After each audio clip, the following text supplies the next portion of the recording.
Ekele m unu ndị ọma. Taa ilu anyị bụ ihe ọkụkọ bụ mmiri achụ dị ya mkpa. Ihe ọkụkọ bụ mmiri achụ dị ya mkpa. Ilu a na-akọwa maka mkpa ọ dị itinye uchu n'ihe na-eme n'agbanyeghị nchọrọkọtọ niile, n'agbanyeghị nsogbu niile ị nwere ike ịhụ n'ụzọ.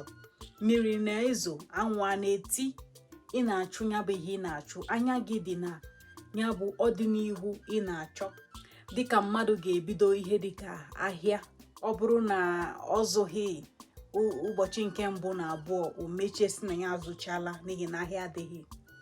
Ihe ilu a na-akọwa bụ na ị ga-akwụdosi ike, ụkwụ ga-esi gị ike na ịchụ ihe ọbụla ị na-achụ n'ụwa, n'ihi na ihe ọkụkọ bụ mmiri achụ bụ ihe dị ya mkpa. Cheta, ihe dị mmadụ mkpa ka ọ na-ewepụtara ohere. Ọ bụrụ ndị bekee ha sị, what a person seeks, irrespective of the situation, whether rain or shine, is very important to that person. Sacrifice is to achieve one's aim. Ihe ahụ ị ga-eme, ụzọ ahụ ị ga-eso, mbọ ahụ ị ga-agba maka ọdịnihu gị, n'ihi na ị chọrọ ka ihe ahụ ị na-achụ ka ọ mịta mkpụrụ, na ịkụnye ka ọ mịta ezigbo mkpụrụ. Yanwa mere ị ga-eji wee hopụsi ahịhịa dị na ya n'oge ihu ahịhịa ruo. Ya bụ na ihe ọkụkọ ji mmiri achụ bụ ihe dị ya ezigbo mkpa. Ihe ọbụla itinyere uchu n'agbanyeghị nsogbu ị hụrụ n'ụzọ bụ ihe dị gị mkpa.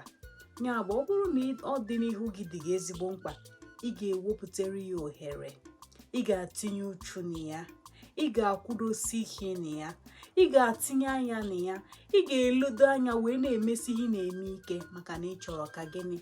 Ka ọ mịtara gị mkpụrụ ahụ ị chọrọ ka ọ mịtara gị echi. Cheta na ndị Igbo sịrị onye rụọ o rie.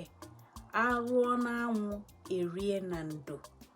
Arụọ n'anwụ erie na ndo. Nke a bụkwa ilu ọzọ ị nwere ike itinye na nke a, ị nwere ike iji wee tụọ ebe ọbụla ị ga-atụ nke. Mana tata ilu anyị bụ ihe ọkụkọ bụ mmiri achụ dị ya mkpa.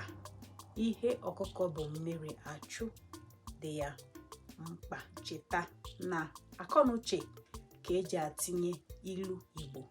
Ekele m unu. Aha m bụ Amarachi Atama. Ndewo.